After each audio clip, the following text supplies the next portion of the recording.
ఓం సమర్థ సద్గురు సాయినాథ్ మహారాజ్ కీ జై. ఇప్పుడు మీరు వింటున్నది శ్రీ షిరిడీ సాయినాథుని దివ్య చరిత్ర 4వ రోజు పారాయణం. సబ్కా మాలిక్ ఏక్ అంటూ యావత్ మానవాళికి శాంతి సందేశాన్నిచ్చినవాడు సాయి భగవానుడు. షిరిడీ ప్రవేశమే అన్ని పాపాలకు పరిహారం అన్న బాబా సూక్తికి అనుగుణంగా ప్రతిరోజు వేలాది మంది భక్తులు సాయి సన్నిధానానికి వస్తుంటారు.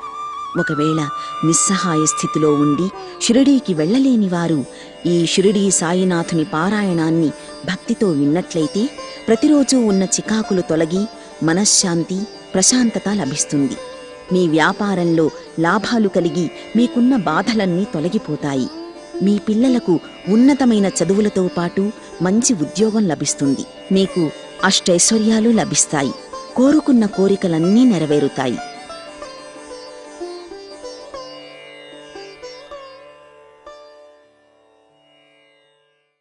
శ్రీ సాయినాథాయ నమః. సాయి సచ్చరిత్ర పారాయణం 4వ రోజు, ఆదివారం, 23వ అధ్యాయం. దైవాంశ సంభూతుడు, సమర్థ సద్గురువు అయిన షిరిడీ సాయిని మనమందరము దేవుడిగా భావించి పూజిస్తాం. కాని ఆయన ఏ రోజూ తాను దేవుణ్ణి అని ఎవ్వరికీ చెప్పలేదు. తాను భగవంతుడి సేవకుణ్ణని మాత్రమే చెప్పేవారు. ఆయన అవతార పురుషులైనప్పటికీ కూడా సామాన్య మానవులు ఎలా ప్రవర్తించేవారో అలాగే ప్రవర్తించేవారు. ఎల్లప్పుడూ అల్లా మాలిక్ ఏక్ అంటే భగవంతుడొక్కడే అని అంటూ ఉండేవారు. మహాత్ముల లీలలు వినడానికి ఆశ్చర్యకరంగానే ఉంటాయి. వారి కథలు, లీలలు, మహత్తులు వినేవారికి కుతూహలంగా అనిపిస్తాయి. మహాత్ముడైన ఆ సాయిబాబా లీలల్లో మరికొన్ని లీలల గురించి తెలుసుకుందాం. ఉల్లిపాయతో యోగ సాధకుని కండ్లని తెరిపించిన బాబా. యోగాభ్యాసం చేసే సాధకుడు ఒకరు నానాసాహెబ్ చందోర్కర్తో కలిసి షిరిడీ వచ్చాడు.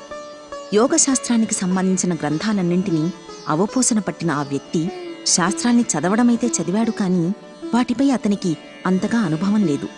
అతను మనస్సుని కేంద్రీకరించి సమాధి స్థితిలో ఎక్కువసేపు ఉండలేకపోయేవాడు. సాయిబాబాని కలిసి అలా ఎక్కువసేపు ఉండగలిగేలా చెయ్యమని అడగడానికని అతను షిరిడీ వచ్చాడు. అతను వచ్చేసరికి బాబా అంతగా రుచీపచీలేని ఒక రొట్టెను ఉల్లిపాయతో కలిపి తింటున్నారు. అది చూసి అతను మనసులో ఇలా అనుకున్నాడు: రుచిలేని రొట్టెని ఉల్లిపాయతో కలిపి తినేవాడు నా కష్టాల్ని ఎలా తీరుస్తాడు అని అనుకున్నాడు. అతని మనసులోని ఆలోచనని గ్రహించిన బాబా వెంటనే నానాతో, నానా, ఎవరికైతే ఉల్లిపాయని జీర్ణించుకునే శక్తి ఉందో వారే దాన్ని తినాలి అన్నారు. ఈ మాటలు విన్న యోగ సాధకుడు ఆశ్చర్యానికి గురి అయ్యాడు. తాను మనసులో అనుకున్న మాటలు బాబాకి ఎలా తెలిసాయా అని అనుకుంటూ బాబా సామాన్యమైన వ్యక్తి కాదని గ్రహించి బాబా పాదాలపై పడి తన కష్టాలను తీర్చమని వేడుకోగా బాబా అతణ్ణి ఆశీర్వదించి ఊదీ ప్రసాదాన్ని ఇవ్వగా అది తీసుకుని బాబా సెలవు పొంది షిరిడీ నుంచి ఇంటికి వెళ్ళిపోయాడు. బాబా ఆశీర్వాదం వల్ల ఆ తర్వాత నుంచి అతను సమాధి స్థితిలో ఎక్కువసేపు ఉండగలిగే శక్తిని పొందాడు. పాము కాటు నుండి శ్యామాని కాపాడిన బాబా. ఒకరోజు శ్యామ చిటికిన వ్రేలిని ఒక విషసర్పం కరిచింది. దాంతో అతని శరీరంలోనికి విషం ఎక్కడం వల్ల బాధ ఎక్కువగా ఉంది. శ్యామ భయపడుతూ ఇక తాను మరణించడం ఖాయమనే అనుకున్నాడు. అతని స్నేహితులు అతనిని పాముకాట్లు బాగవుతున్న విఠోబా గుడికి తీసుకుని వెళ్లడానికి సిద్ధపడుతుండగా శ్యామ వారిని వారించి తనకు బాబాయే విఠోబా అని అతని దగ్గరికే తీసుకువెళ్లమని పట్టుపడతాడు. బాబా శ్యామ పరిస్థితిని చూడగానే అతన్ని కోపంతో ఆగమని దూషిస్తూ, ఓరి పిరికి పురోహితుడా, పైకెక్కవద్దు, ఎక్కావో నువ్వేమవుతావో చూడు అంటూ బెదిరించాడు. తర్వాత పో, వెడలిపో, కిందకు దిగు అని గర్జించాడు. బాబా అంతకు ముందెప్పుడు ఇలా కోపంతో మాట్లాడడం చూడని శ్యామ బాబా అలా కోపగించుకోవడం చూసి భయపడిపోయి నిరాశకి గురి అవుతాడు. మసీదునే తన ఇల్లుగా, బాబానే తన సర్వస్వంగా భావించి ఇక్కడికి వస్తే తనని బాబా ఇలా తరిమివేస్తే తానెక్కడకు పోగలడు అని అనుకుంటూ ఇక తన ప్రాణాలు గాల్లో కలిసిపోవాల్సిందే అని అనుకుంటుండగా కొంతసేపటికి బాబా శాంతించి శ్యామ దగ్గరకు వెళ్ళి అతని దగ్గర కూర్చొని, శ్యామా, భయపడవద్దు, ఏమాత్రం చింతించకు. ఈ దయామయుడైన ఫకీరు నిన్ను తప్పక రక్షించి తీరతాడు. నువ్వు భయపడకుండా ఇంటికి వెళ్ళి కూర్చో, బయటికి మాత్రం వెళ్ళొద్దు. నా మీద విశ్వాసముంచు ఆందోళన పడవద్దు అని ఊరడించి తాత్యాని కాకాసాహెబ్ దీక్షిత్ని తోడుగా ఇచ్చి శ్యామాని ఇంటికి పంపిస్తారు. అలా పంపుతున్నప్పుడు అతనికిష్టం వచ్చినవి తినవచ్చు, గృహంలోనే తిరగవచ్చు, కాని నిద్రపోకుండా చూడండి, ఇంకొన్ని గంటల్లో శ్యామ కోలుకుంటాడు అని వాళ్లకు చెప్పి పంపించాడు బాబా. బాబా చెప్పినట్లుగానే శ్యామకి నయమయ్యింది. ఇక్కడ బాబా పలికిన 5 అక్షరముల మంత్రము పో, వెడలి పొమ్ము, క్రిందకు దిగు అనేది. శ్యామాని ఉద్దేశించిన మాటలు కాకుండా ఆ పాము విషాన్ని దిగిపొమ్మంటూ ఆజ్ఞాపించిన మాటలుగా మనం అర్థం చేసుకోవాలి. అంటే ఆ విషాన్ని పైకి ఎక్కవద్దని, శరీరమంతా వ్యాపించకుండా అక్కడే ఆగిపొమ్మని బాబా ఆజ్ఞాపించారు. ఇక్కడ శ్యామాకి బాబా ఎలాంటి వైద్యమూ చెయ్యలేదు. ఆయన వాక్కే ఒక పరమ ఔషధంగా పనిచేసి శ్యామాని పాము కాటు నుంచి రక్షించింది. అంటే బాబా పలికిన పలుకులే శ్యామ ప్రాణాల్ని రక్షించాయన్నమాట. ఎవరైనా సరే ఈ కథని కాని, బాబాకి సంబంధించిన ఇతర కథలు కాని వింటే వారికి బాబాపై స్థిరమైన నమ్మకం కలుగుతుంది. భక్తులు తమలో ఆవహించిన మాయా అనే మహాసముద్రాన్ని దాటాలంటే ఆ భక్తులందరూ బాబా పాదాలను హృదయంలో ధ్యానించాలి. కాబట్టి ప్రతి ఒక్కరూ బాబాని స్థిరమైన మనస్సుతో ధ్యానిస్తే ఎలాంటి కష్టాలు ఉండవు. కలరా వ్యాధి గురించి షిరిడీ గ్రామస్తుల్లో ఉన్న అపోహని తరిమికొట్టిన బాబా. షిరిడీ గ్రామంలో ఒకప్పుడు కలరా వ్యాధి భయంకరంగా చెలరేగడంతో భయపడిన ప్రజలు షిరిడీ నుంచి ఇతర గ్రామాలకి వెళ్లడం, ఇతర గ్రామాల నుంచి షిరిడీకి రావడం పూర్తిగా మానేశారు. గ్రామంలో పంచాయతీవారు సమావేశాన్ని అత్యవసరంగా ఏర్పాటు చేసి కలరాని నిర్మూలించాలని తీర్మానించుకున్నారు. ఆ తీర్మానంలో కట్టెల బండ్లను షిరిడీ గ్రామంలోనికి రానివ్వకూడదని, ఆ గ్రామంలో మేకల్ని కొయ్యనివ్వకూడదని తీర్మానం చేసి, ఈ నియమాలను ఎవరైనా ధిక్కరిస్తే వారికి జరిమానా కూడా వెయ్యాలని తీర్మానం చేశారు. ఆ సంగతి బాబాకి తెలిసి ఇదంతా వట్టి చాదస్తమని కొట్టిపారేశారు. ఆ ఊరిలో కట్టెలకి కొరత ఏర్పడింది. ఆ సమస్యని అధిగమించాలంటే తప్పనిసరిగా కట్టెలు కావాలి. కాని పంచాయతీ తీర్మానం ఉండటం వల్ల ఎవ్వరూ కట్టెల్ని తెచ్చుకునే సాహసం చేయలేకపోతున్నారు. సరిగ్గా అదే సమయంలో ఒక కట్టెల బండి షిరిడీ గ్రామంలోకి ప్రవేశిస్తోంది. పంచాయతీకి సంబంధించిన వారు ఆ కట్టెల బండిని గ్రామంలోకి రానివ్వకుండా అడ్డుకుని దాన్ని అక్కడ్నుంచి తరిమివేయడానికి ప్రయత్నిస్తున్నారు. బాబాకి ఆ సంగతి తెలిసి అక్కడికి వెళ్లి దగ్గరుండి మరీ ఆ కట్టెల బండిని మసీదు దగ్గరికి తీసుకెళ్లారు. బాబా చేసే ఆ పన్ని అడ్డుకోవడానికి ఎవ్వరికీ ధైర్యం చాలక వారంతా చూస్తూ ఉండిపోయారు. ఆ విధంగా బాబా కలరాని గాని, పంచాయతీవారి తీర్మానాన్ని కాని లెక్క చేయకుండా ఆ కట్టెల బండిని షిరిడీ గ్రామంలోకి తీసుకెళ్లి గ్రామస్థుల్లో ఉన్న అపోహల్ని తొలగించి వేశారు. రెండో కలరా నిబంధనని ఉల్లంఘించడం ద్వారా తన భక్తుల్లో ఉన్న అపోహని బాబా ఎలా తొలగించారో తెలుసుకుందాం. షిరిడీ గ్రామంలో కలరా గురించిన నిబంధన అమల్లో ఉండగానే ఎవరో మసీదు దగ్గరికి ఒక మేకని తీసుకొచ్చారు. ఆ మేక ముసల్ది, అంతేకాదు మరీ బక్కగా ఉంది. ఆ మేకని బలివ్వడం కోసమని తీసుకొచ్చారు. అందువల్ల బాబా ఆ మేకని ఒక్క వేటుకు నరకమని బడే బాబాకి చెప్పారు. కాని అలా నరకడానికి బడే బాబా నిరాకరించాడు. అప్పుడు బాబా ఆ పనిని శ్యామాకి అప్పగిస్తారు. కత్తి తేవడానికని చెప్పి వాడాకి వెళ్లిన శ్యామ త్వరగా తిరిగి రాడు. అదే సమయంలో కాకాసాహెబ్ దీక్షిత్ అక్కడికి రాగా ఆ పనిని అతనికి అప్పగించారు. అతను సద్బ్రాహ్మణ కుటుంబంలో పుట్టి చంపుట అంటే ఏమిటో తెలియనివాడు. అయినా సరే బాబా ఆజ్ఞని కాదనలేక ఆ కత్తితో ఆ మేకని చంపడానికి సిద్ధపడి కత్తిని పైకెత్తి బాబా ఆజ్ఞ కోసం ఎదురుచూస్తూ ఉన్నాడు. అక్కడున్న వారంతా అతను చెయ్యబోయే పనిని ఆశ్చర్యంగా చూస్తుంటారు. ఎందుకంటే మహమ్మదీయుడే ఉండి బడే బాబాయే ఆ పని చేయడానికి సంశయపడగా, బ్రాహ్మణుడై ఉండి ఈ దీక్షిత్ ఈ మేకను చంపడానికి ఇలా ఎలా సిద్ధపడుతున్నాడని అనుకుంటూ ఉన్నారు. అదే సమయంలో మేకని నరకమని బాబా చెప్పడంతో దీక్షిత్ కత్తి పైకెత్తి దాని పీకపై వేటు వేయడానికి సిద్ధపడుతుండగా బాబా ఆగమని అన్నారు. దాంతో అతను ఆగిపోయాడు. బాబా దీక్షిత్ వంక చూసి, నువ్వు ఎంతటి కఠినాత్ముడివి కాకపోతే బ్రాహ్మణుడవై ఉండి ఈ మేకని చంపడానికి ఎలా సిద్ధపడుతున్నావు అని అన్నారు. దానికి దీక్షిత్ ఇలా సమాధానమిచ్చారు. బాబా, మా అందరికీ నీ మాటలే అమృతవాక్కులతో సమానం. అది మంచిదా చెడ్డదా అని చూడం. మీరు ఏది చెబితే అదే చేస్తాం. మాకు వేరే చట్టం లేదు, ఉండదు. మీరు సద్గురువు, సాక్షాత్తు దేవుడు, కాబట్టి మీరు ఎలా చెబితే అలాగే చేస్తాం అని అన్నాడు. ఆ మాటల్ని విన్న బాబా, ఇది పఖీరులు కూర్చునే స్థలం.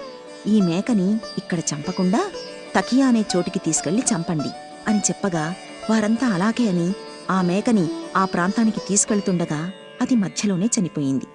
ఈ సంఘటనని బట్టి శిష్యుల్లో ఉత్తములు, మధ్యములు, అధములు అని 3 రకాలుగా ఉంటారని చెప్పవచ్చు. అదెలాగంటే గురువు చెప్పేదాకా ఉండకుండా ఆయన మనస్సు ఎరిగి వెంటనే ఆ పనిని పూర్తి చేసేవాళ్లు ఉత్తములు. గురువు చెప్పిన పనిని వెంటనే చేసేవాళ్లు మధ్యములు. గురువు చెప్పిన పనిని వాయిదాలు వేస్తూ ఉండేవారు అధములు అని చెప్పవచ్చు. శిష్యులలో ఉత్తములు, మధ్యములే గురువు నుంచి ఫలితాన్ని పొందగలుగుతారు. అధములు గురువు నుంచి ఎలాంటి లాభాన్ని పొందలేరు. కాబట్టి మీరందరూ ఉత్తమ శిష్యులుగా ఉంటూ బాబాని భక్తితో ఆరాధించి ఆయన ఆశీర్వాదాన్ని పొందండి. గురువులకే గురువు, సద్గురువు అయిన సాయిబాబాని మనం కూడా భక్తితో పూజిస్తూ ఆయన సేవలో తరించేలా మనల్ని కూడా మార్చమని బాబాని వేడుకుంటూ ఈ అధ్యాయాన్ని ఇంతటితో ముగిద్దాం. శ్రీ సాయినాథాయ నమః.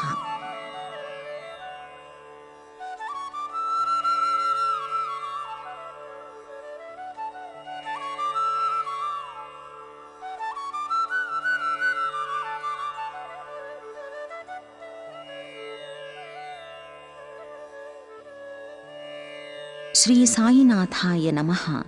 సాయి సచ్చరిత్ర పారాయణ 24వ అధ్యాయం. బాబాకి హాస్య చతురోక్తులు అంటే చాలా ఇష్టం. ఆయన అప్పుడప్పుడు తన దగ్గరికి వచ్చే భక్తుల్ని తన హాస్యంతో నవ్విస్తూ ఉండేవారు. అలా ఒకరోజు శనగల కథ చెప్పి అందర్నీ కడుపుబ్బా నవ్వించారు. ఆ కథ గురించి ఇప్పుడు తెలుసుకుందాం. ఆ రోజుల్లో షిరిడీలో ఆదివారం నాడు సంత జరిగేది. చుట్టుప్రక్కల పల్లెల నుండి ప్రజలందరూ అక్కడికి వచ్చి వీధుల్లో దుకాణాలు వేసుకుని వారు తెచ్చిన సరుకులు అమ్ముకుంటూ ఉండేవారు. మామూలు రోజుల్లోనే ప్రతిరోజు మధ్యాహ్నం 12 గంటలకు మసీదు నిండిపోయేది. ముఖ్యంగా ఆదివారం నాడు మాత్రం ఆ సంతకి వచ్చే ఆ జనంతో మసీదు క్రిక్కిరిసిపోతూ ఉండేది. అలా ఒక ఆదివారం నాడు ఆ జనాన్ని చూసిన హేమాడ్ పంత్ సాయిబాబా దగ్గర కూర్చుని బాబా పాదాల్ని ఒత్తుతూ మనసులో ఏదో నామాన్ని జపిస్తూ ఉన్నాడు. బాబాకి ఎడమవైపున శ్యామ, కుడివైపున వామనరావులు ఉన్నారు. వారితో పాటు శ్రీమాన్ బూటీ, కాకాసాహెబ్ దీక్షిత్ మొదలైన వారు కూడా ఉన్నారు. ఆ సమయంలో శ్యామ నవ్వుతూ హేమాడ్ పంత్తో ఇలా అన్నాడు: నీ కోటుకు శనగగింజలు అంటినట్లుగా ఉన్నాయి చూడు అంటూ. హేమాడ్ పంత్ తన చొక్కా చేతుల్ని తట్టగా ఆ చొక్కా జేబు నుంచి శనగగింజలు కూడా నేలరాలాయి. అందరికీ ఆశ్చర్యం కలుగుతున్నట్లుగా నేలపై పడిన ఆ శనగగింజలు కిందికి దొర్లుకుంటూ వెళ్ళిపోతుండగా అక్కడున్న వాళ్ళందరూ ఆ శనగల్ని ఏరుకున్నారు. ఈ సంఘటన హాస్యానికి తావిచ్చే విధంగా ఉంది. అక్కడున్న వాళ్ళందరూ ఆ సంఘటన గురించి ఎవరికి తోచిన విధంగా వాళ్ళు అనుకోసాగారు. అసలు ఆ శనగలు అతని చొక్కా చేతిలోకి ఎలా వచ్చాయో అని అనుకుంటున్నారు. అసలు ఆ శనగలు తన చొక్కాలోకి ఎలా దూరి ఉన్నాయోనని హేమాడ్ పంత్ కూడా అయోమయంగా చూస్తూ ఉన్నాడు. అతనితో పాటు అందరూ ఆశ్చర్యపోతుండగా బాబా ఇలా అన్నారు: ఈ హేమాడ్ పంత్కి ఎవ్వరికీ పెట్టకుండా తానొక్కడే తినే చెడ్డ అలవాటొకటుంది. ఈరోజు సంత కాబట్టి ఆ సంతకి వెళ్ళి శనగల్ని కొనుక్కొని జేబులో వేసుకుని ఎవ్వరికీ పెట్టకుండా అతనొక్కడే ఆ శనగల్ని తింటూ ఇక్కడికొచ్చాడు. వీడి నైజం నాకు బాగా తెలుసు. ఈ శనగలే దానికి నిదర్శనం. ఈ విషయంలో ఎవ్వరూ ఆశ్చర్యపడాల్సిన అవసరం లేదు అని అన్నారు. హేమాడ్ పంత్ కల్పించుకొని, బాబా, నేనెప్పుడూ ఒంటరిగా తిని ఎరుగను. కాని మీరు ఈ చెడ్డగుణం నాకు ఉందంటూ నాపై నింద మోపుతున్నారు. ఈనాటికి నేను ఎప్పుడూ షిరిడీలోని సంతని చూడలేదు. ఈరోజు కూడా నేను సంతకు వెళ్లలేదు. అలాంటిది నేను శనగల్ని ఎలా కొంటాను? నేను కొననప్పుడు నేనెలా తిని ఉంటాను? ఇంకో ముఖ్య విషయం ఏమిటంటే, నా దగ్గర ఎవరైనా ఉంటే వారికి పెట్టకుండా ఇప్పటిదాకా నేను ఎప్పుడూ తినలేదు అన్నాడు. బాబా అతని మాటలకి సమాధానమిస్తూ, అవును, అది నిజమే. దగ్గర ఎవరైనా ఉంటే వారికి పెడతావు. ఎవ్వరూ నీ దగ్గర లేనప్పుడు నీవు గాని నేను కాని ఏమి చేయగలం? కాని నువ్వు ఏదైనా తినే ముందు నన్ను స్మరిస్తున్నావా? నేను ఎల్లప్పుడూ నీచెంతనే ఉంటున్నానా? నీవేదైనా తినడానికి ముందు నాకు అర్పిస్తున్నావా అని అడిగారు. ఈ శనగల కథలో బాబా చెప్పిన మాటల్ని జాగ్రత్తగా పరిశీలిస్తే ఎవరు ఏ పని చేసినా ఆ పని చేయడానికి ముందు ఏమి తిన్నా అవి తినడానికి ముందు తప్పనిసరిగా భగవంతుణ్ణి స్మరించుకుని ఆయనకి అర్పించిన తరువాతే ఆ పని చేయడం కానీ ఆ ఆహార పదార్థాలని తినటం కానీ చెయ్యాలని అర్థమవుతోంది. అంతేకాదు, మనుషుల మనసుల్లో కామ క్రోధాది అరిషడ్వర్గాలు ఏర్పడినప్పుడు కూడా ఒక్క క్షణం ఆగి భగవంతుణ్ణి స్మరించుకుంటే ఆ అరిషడ్వర్గాలు మనల్ని ఏ విధంగానూ ఇబ్బంది పెట్టం. ఎందుకంటే ఆ అరిషడ్వర్గాలు మనలో కలగకుండా ఆ భగవంతుడే అణచివేస్తాడు. భగవంతుణ్ణి కాని గురువుని కాని స్మరించకుండా ఎవ్వరూ ఏ పనీ చెయ్యవద్దు. ఒక్క మాటలో చెప్పాలంటే గురువుని భగవంతుణ్ణి స్మరించకుండా ఏది చేసినా అది అనర్థానికే దారితీస్తుంది. కాబట్టి మీరు ఏది చేసినా గురువులకే గురువులాంటి ఆ సాయిబాబాకి పెట్టి ఆయన్ని స్మరించిన తరువాతే ఆ పని చెయ్యాలనే నీతిని ఈ శనగల కథ ద్వారా బాబా మనకందించారు. భాగవత పురాణంలో కుచేలుడిగా పేరుగాంచిన సుధాముడు కూడా ఇదే విధంగా చిన్నతనంలో గురుపత్ని ఇచ్చిన శనగల్ని కృష్ణుడికి ఇతర స్నేహితులకి పెట్టకుండా తానొక్కడే తిన్నాడు. కాబట్టే పెద్దయిన తరువాత కుచేలుడిగా మారి ఎన్నో కష్టాలను అనుభవించినట్టుగా భాగవతం ద్వారా తెలుస్తోంది. అందుకే బాబా తన భక్తులకి ఈ శనగల కథ ద్వారా పక్కనున్నవారికి పెట్టకుండా ఎవ్వరూ తినకూడదు అనే నీతిని మనకి బోధించారు. బాబా సమక్షంలో జరిగిన మరొక హాస్య సంఘటన గురించి ఇప్పుడు తెలుసుకుందాం. దామోదర్ ఘనశ్యామ్ బాబరే ఉరఫ్ అన్నా చించణీకర్ అనే వ్యక్తి బాబాకి మంచి భక్తుడు. అతను మొరటువాడు కావడంతో ఏ విషయాన్నైనా ముక్కుసూటిగా మాట్లాడేవాడు. అసలు ఎవ్వరినీ లక్ష్యపెట్టేవాడు కాదు. ఉన్నదున్నట్లుగా ముఖం మీద చెప్పేసేవాడు. అతను బయటికి కఠిన వ్యక్తిలా కనిపించినా అతను సహృదయం గలవాడు. అందుకే బాబాకి అతనంటే చాలా ఇష్టం. బాబాకి అందరూ సేవ చేస్తున్నట్లుగానే ఇతను కూడా మధ్యాహ్నం బాబా ఎడమచేతిని తోముతూ ఉండేవాడు. బాబాకి కుడివైపున వేణుబాయ్ కౌజల్గి అనే ఒక ముసలి వితంతు ఉండేది. ఆమెని బాబా అమ్మా అని పిలిచేవారు. ఇతరులు ఆమెని మావీసీబాయ్ అని పిలిచేవారు. ఆమె కూడా బాబాకి సేవలు చేసేది. ఆమె బాబా నడుముని, మొలని, వీపుని తన 2 చేతులు వేళ్లతో నొక్కుచుండేది. ఒకరోజు ఆమె బాగా గట్టిగా తోముతూ ఉంది. చూసేవారికి బాబా వీపు కడుపు కలిసిపోతాయేమో అన్నట్లుగా అనిపించింది. ఇంకొక ప్రక్కన అన్న బాబా చేతిని తోముతున్నాడు. అలా తోమేటప్పుడు మావీసీబాయి ముఖం కిందకి మీదికి ఆడిస్తూ ఉంది. ఒకసారి ఆమె ముఖం అన్నా ముఖానికి చాలా దగ్గరగా వెళ్ళింది. హాస్యమాడు నైజంగల మావీసీబాయి, ఓహో, అన్నా చెడ్డవాడు, నన్ను ముద్దు పెట్టుకోవడానికి ప్రయత్నిస్తున్నాడు. ఇంత ముసలివాడివైనప్పటికీ నన్ను ముద్దు పెట్టుకోవడానికి నీకు సిగ్గులేదు అని వేళాకోళమాడుతుంది. ఆ మాటకి అన్నాకు కోపం వచ్చింది. తన చొక్కా చేతులు పైకెత్తి అతను ఇలా అన్నాడు, నేను ముసలివాణ్ణి, దుర్మార్గుణ్ణి అని అంటున్నావు. నేను వెర్రివాడనా? నీవే కలహానికి కాలు దూవుతున్నావు అన్నాడు. అక్కడున్న వాళ్ళందరూ ఈ ముసలివాళ్ల కలహాన్ని చూసి నవ్వుతున్నారు. కాని బాబా ఇద్దర్నీ సమానంగా ప్రేమించేవారు కాబట్టి ఇద్దర్నీ ఓదార్చాలనుకుని బాబా ప్రేమగా, ఓ అన్నా, ఎందుకు అనవసరంగా గోల చేస్తున్నావు? బిడ్డ తన తల్లిని ముద్దు పెట్టుకుంటే దానిలో తప్పేముంది అని అన్నారు. బాబా మాటలు విని ఇద్దరూ సంతోషించారు. అక్కడున్న వారితో పాటు ఆ వృద్ధులు కూడా బాబా మాటలకి సరదాగా నవ్వుకున్నారు. బాబా భక్తుల సేవల్ని అంగీకరించి వారి విషయంలో ఎవ్వర్నీ జోక్యం చేసుకొనిచ్చేవారు కాదు అని నిరూపించే కథ. బాబాకి ఎవరైనా సేవ చేస్తుంటే వారి ఇష్టానుసారం సేవ చేయనిచ్చేవారు. వారు చేసే పనిని వద్దనేవారు కాదు. కాని వారు చేస్తున్న సేవని ఇతరులెవరైనా తప్పుపట్టి మాట్లాడితే వారిపై బాబా కోప్పడేవారు. ఈ మావేశీబాయే ఒకసారి బాబాకి పొత్తికడుపు తోముతూ ఆ పొత్తికడుపుని బాగా లోపలికి నొక్కి తోముతూ ఉంది. అది చూసిన అక్కడివారు కొంచెం మెల్లగా తోమమని, లేదంటే బాబాగారి ప్రేగులు తెగిపోతాయేమోనని ఆమె చేసే పనిని వారించారు. ఆ మాటలు విన్న బాబాకి ఆగ్రహం వచ్చి పక్కనున్న సటకాని తీసుకుని ఆ సటకా చివరన 2 చేతులతో పట్టుకొని ఆ సటకా చివరన పొత్తికడుపు పెట్టి రెండో పక్కని ఒక గోడకి ఆనించి క్రమంగా దాన్ని ముందుకు తెస్తూ ఉన్నారు. అది చూసిన జనాలకి ఆ సటక బాబా పొత్తికడుపులోకి గుచ్చుకుపోతుందేమోనని భయపడుతూ ఉన్నారు. కాని ఎవ్వరూ బాబాని ఆపే ధైర్యం చేయలేకపోయారు. ఆ భక్తురాలి కోసం బాబా ఈ బాధనంతా భరించారు. కొద్దిసేపటికి బాబా కోపం తగ్గి మామూలు స్థితికి వచ్చారు. అప్పటినుండి భక్తులు ఎవరైనా బాబాకి సేవలు చేస్తుంటే ఎవ్వరూ జోక్యం చేసే సాహసానికి పూనుకోలేదు. ఎవరి సేవ ఎలాంటిదో బాబాకు తెలుసు కాబట్టే ఆయన తన భక్తుల్ని ఇష్టానుసారం అలా సేవలు చేయడానికి అంగీకరించేవారు. కాని ఇతరులు ఎవ్వర్నీ జోక్యం చేసుకొనిచ్చేవారు కాదు. మన సేవల్ని కూడా మనస్ఫూర్తిగా అంగీకరించమని బాబాని వేడుకుంటూ ఈ అధ్యాయాన్ని ఇంతటితో ముగిద్దాం. శ్రీ సాయినాథాయ నమః.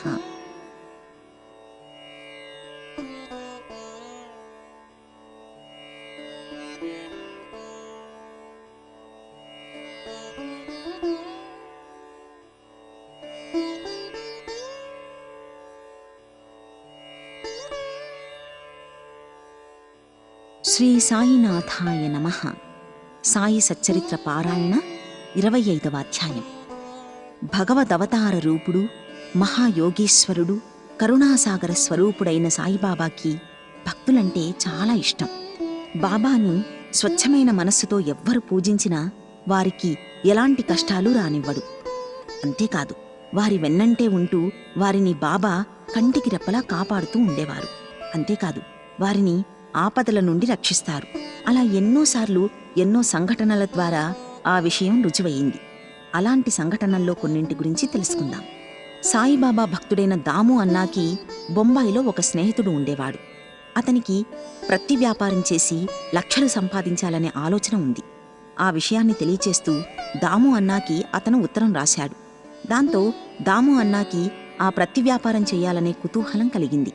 బొంబాయి స్నేహితుడితో కలిసి ఆ ప్రతి వ్యాపారం చేయడానికి సాయిబాబా అనుమతిని తీసుకుందామని భావించిన దాము ఆ విషయాన్ని తెలియచేస్తూ శ్యామకి ఉత్తరం రాశాడు.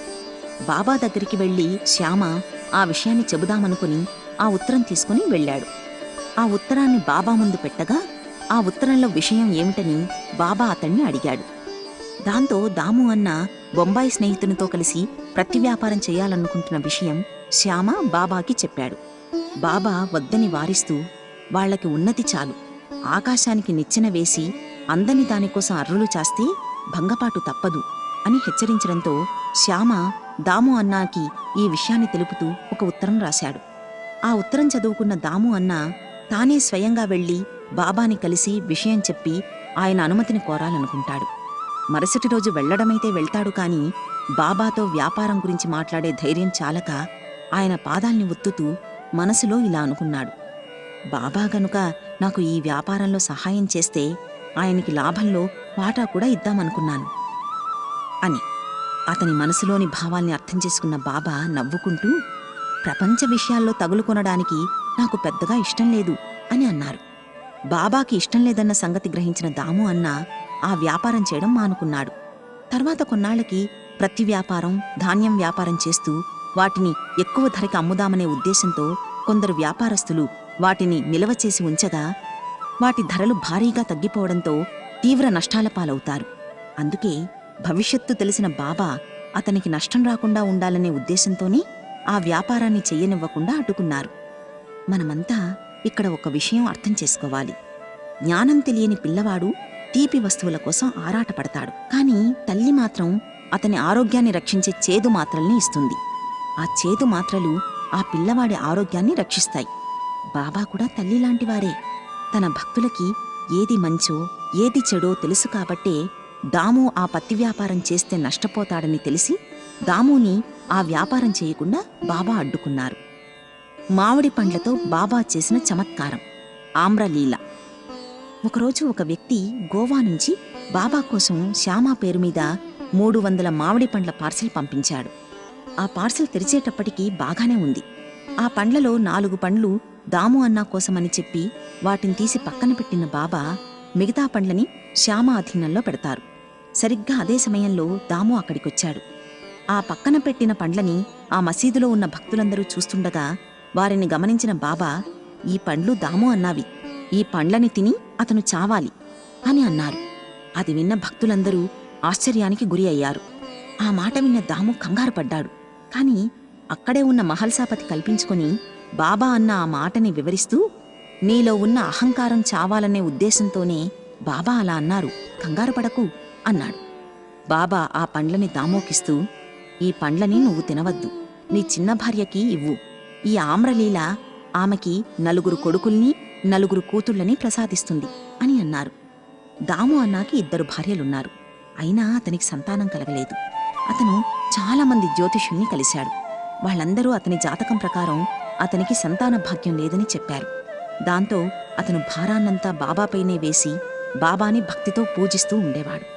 బాబా చెప్పినట్టుగా ఆయన ఇచ్చిన ఆ మామిడి పండ్లను అతను తన చిన్న భార్యకివ్వగా కొన్నాళ్లకి బాబా మాటలు నిజమై అతనికి బాబా చెప్పినట్లుగానే సంతానం కలిగింది. జ్యోతిషుల మాటలు అబద్ధమని తేలింది. బాబా తన భక్తుల విషయంలో ఇలాంటి అద్భుత లీలల్ని ఎన్నింటినో చేశారు. కొన్నాళ్ల తర్వాత బాబా దగ్గర మసీదులో కూర్చున్న దాము అన్న ఎందుకో మనసులో ఇలా అనుకున్నాడు: ఇప్పుడైతే బాబా దగ్గరికి వేల మంది వస్తున్నారు. వారు అడిగిన కోరికలన్నింటినీ బాబా తీరుస్తూ ఉన్నారు. ఒకవేళ బాబా గనుక తన భౌతిక శరీరాన్ని విడిచి వెళ్ళిపోతే అప్పుడు నాతో పాటు వీళ్ళందరూ ఏమైపోతారు? నేను నా జీవితాన్ని ఎలా కొనసాగించగలను అని అనుకున్నాడు. దాము మనసులో అనుకున్న మాటలు బాబా గ్రహించి దానికి సమాధానంగా ఇలా అన్నారు: ఎక్కడైనా ఎప్పుడైనా ఎవరైనా నా గురించి ఆలోచిస్తే నేను బ్రతికి ఉన్నా సమాధి అయినా సరే వెంటనే వారి దగ్గర ఉంటాను. వారి మనసుల్లోని ఆలోచనలు తెలుసుకుని వారి కోరికల్ని నెరవేరుస్తూ ఉంటాను అని అన్నారు.